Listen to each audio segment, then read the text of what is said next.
Greetings all. Having a great deal of interest in global politics and seeing the rise of neoliberalism, I always wanted to share my insights. So let's start this presentation. Manufacturing concept, the political economy of the mass media. Actually, the job of the media is to inform the general public, inform the masses. But what we have been seeing is that the media actually tries to fool people, and it just conveys the message of the corporate elite, which only serves the interest of the upper elite class, as shown in the picture here. Political language is designed to make lies sound truthful and murder respectable, to give an appearance of solidarity to pure wit. What happens is that the media just uh, tricks the public into believing things which are not true. By carrying on this message, media uses five filters. We will go through one by one. Like media ownership. Ownership refers to the choice of the media as to which stories to cover, which stories to either ignore or marginalize, and how to frame the story.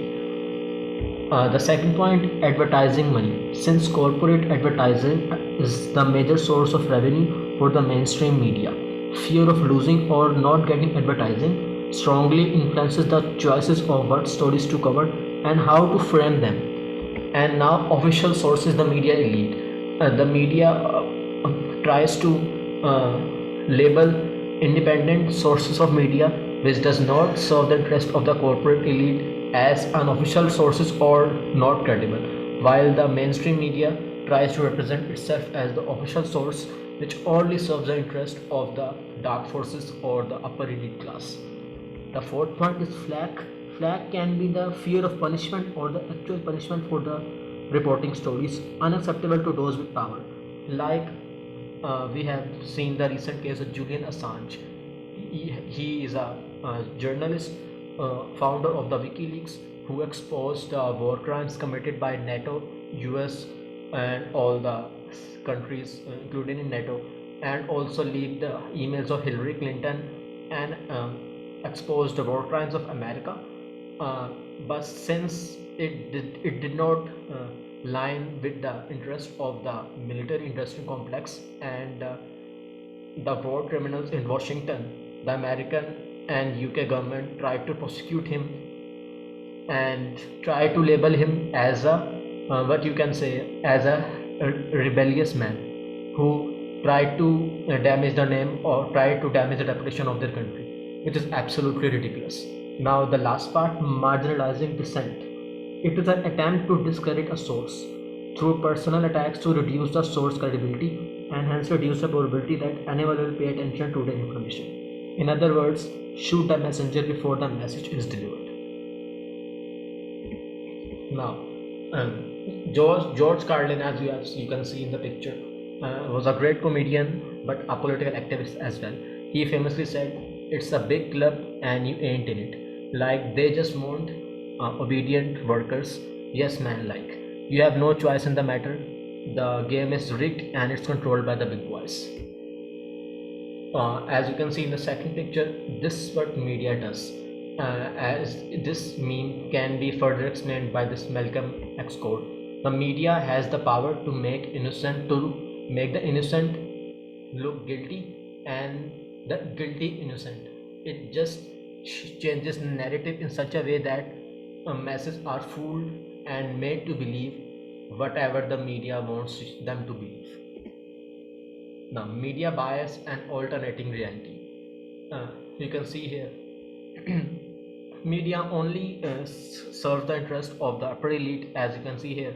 Uh, while the Trump 2016 election was underway, there were a number of genocides happening, like in Somalia, Afghanistan, Iraq, and Syria. U.S. Army was literally bombing hospitals, children, and innocent civilians. But it didn't. Uh, the media didn't cover those stories. The media was only focused on Trump casinos in instance, and in those in casinos, Trump only had a share of less than 10%. But still, media was focused on those stories instead of the literal genocides happening. And the next snap you will see is the you when first you will see, you will make your opinion that it's just a little girl, innocent girl, in a congress, with her, you can say, a very strong message. But it what happened was, it was a Nayara testimony given before the American Congress. And it what she did was that it was the stage scripted uh, ceremony in which she blamed the Iraqi government for killing innocent babies. And the American government, the Bush administration, used this as an excuse to bomb Iraq. And this whole testimony turned out to be fake. So this is what media does, it's just lies. So what can the general public do is to pay attention to these terms, which should be taken into account before taking any decision. Overturn window. Overturn window can be defined as a range of policies or ideas politically acceptable to the mainstream population at a given time.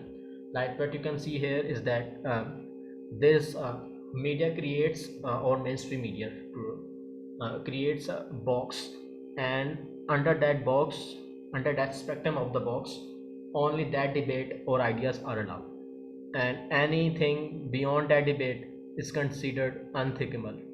So this is how this debate is controlled by the big boys. And cancel culture um, can be defined, well defined by this meme. When Joe Biden referred to the black baseball players as Negro, which is a derogatory term for the black people. Mm, mm, there was no cancellation of him. But when Dave Chappelle, a famous comedian, then made a slight joke about the trans community, it was just a joke, and this is what comedians do. The whole media started canceling him. So this is how media promotes cancel culture and cancel people. Identity politics and optics are related to each other. Media only care about the optics, leaving the substance.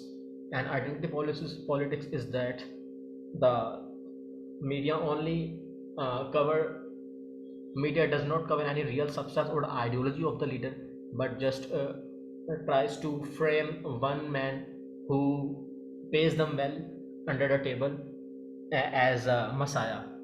Like they just, but you can already understand by this point, they just don't realize that they are just deceiving the people.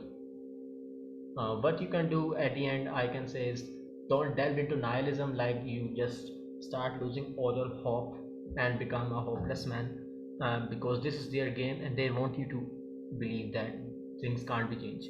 But you have to be hopeful for the future. You always have to question the authority. Don't believe as whatever they say. Just investigate on your own and support the independent media. There are plenty of YouTubers, and on Twitter there are plenty of independent media journalists. You can chip in $1 or two or share their content and support them, but in whatever way you can. At the last point, I will say you have to be skeptic, not cynical. Like you should not become a conspiracy theorist who can even believe that Earth is flat. So you have to be skeptic, investigate things, but not become a conspiracy theorist, far right extremist. You always have to believe. To summarize, you always have to believe that things can be changed. Question the authority, support independent, honest journalists, and not become a conspiracy theorist. So I will end my presentation from this point.